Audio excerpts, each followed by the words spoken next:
বলা যায়। এরই মধ্যে খবর আসছে আমেরিকার প্রেসিডেন্ট ডোনাল্ড ট্রাম্প ইউক্রেনের প্রেসিডেন্ট ভ্লাদিমির জেলেনস্কিকে ডেকেছেন তার সাথে কথা বলার জন্য। অর্থাৎ তিনি বলেছেন জেলেনস্কিকে, তুমি আসো, রাশিয়া যে বিষয়গুলো বলেছে তুমি সেখানে রাজি হও, সিগনেচার করো। কি কি বলেছে রাশিয়া? রাশিয়া বলছে তারা এই যুদ্ধে যে অঞ্চলগুলো দখল করেছে এগুলো রাশিয়ার থাকবে। দ্বিতীয়ত কি বলেছে রাশিয়া?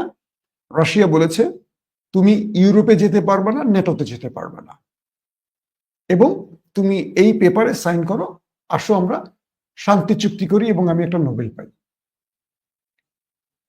মিস্টার ভ্লাদিমির জেলেনস্কি যেহেতু অভিনয় করেন, কমেডিয়ান, শালাতো মাল, ইহুদি মাল, কঠিন চালাক, তিনি এই বার্তাটি পৌঁছে দিয়েছেন ইউরোপীয় নেতাদের কাছে।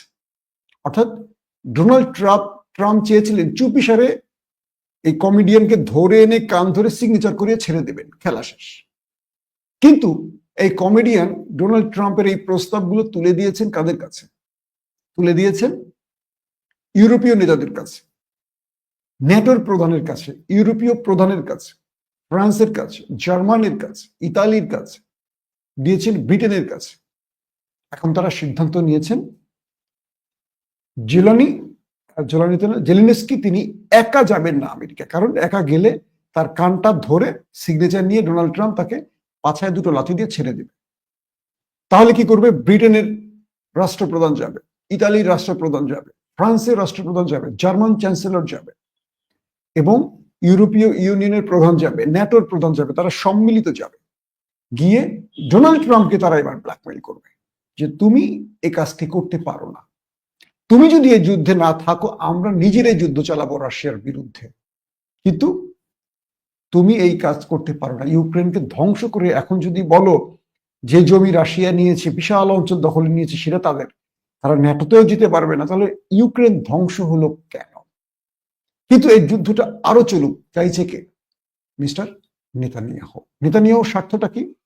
নেতানিয়াহু বলছেন রাশিয়া যে ভূমি দখল করেছে ইউক্রেনের, এগুলো ফেরত দিতে হবে।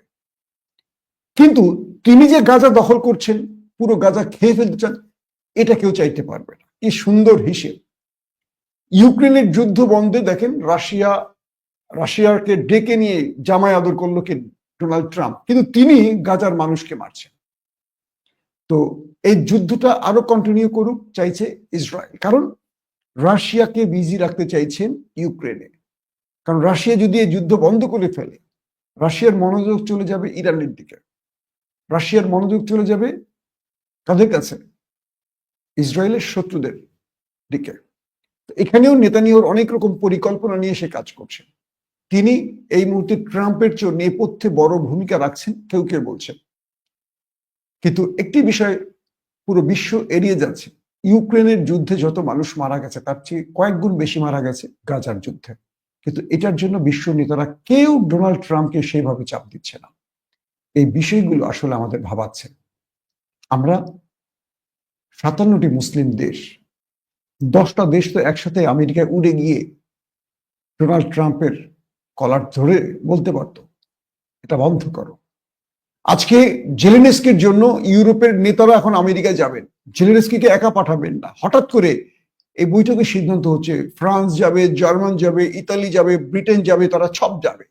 কারণ জেলেনস্কিকে একা গেলে ডোনাল্ড ট্রাম্প তাকে চাপে ফেলে অনেক কিছু করে ফেলবে।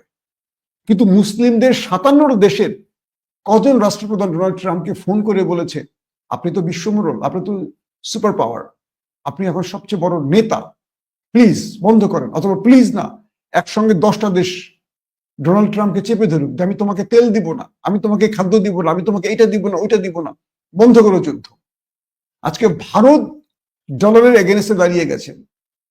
চিন্তা করেন, ভারতের মতো একটা দেশ আমেরিকার বিরুদ্ধে যুদ্ধ ঘোষণা করে ফেলছে, আর 57টা মুসলিম দেশ নীরবে ঘুমোচ্ছে। এটা আমাদের জন্য লজ্জার। প্রত্যেকে ভালো থাকবেন। আল্লাহ হাফেজ। ওপেন দাইস মানে সত্যকে সত্য বলা, মিথ্যেকে মিথ্যে বলা। আমরা শোনা কথা নয়, চোখে যা দেখি তাই বলি।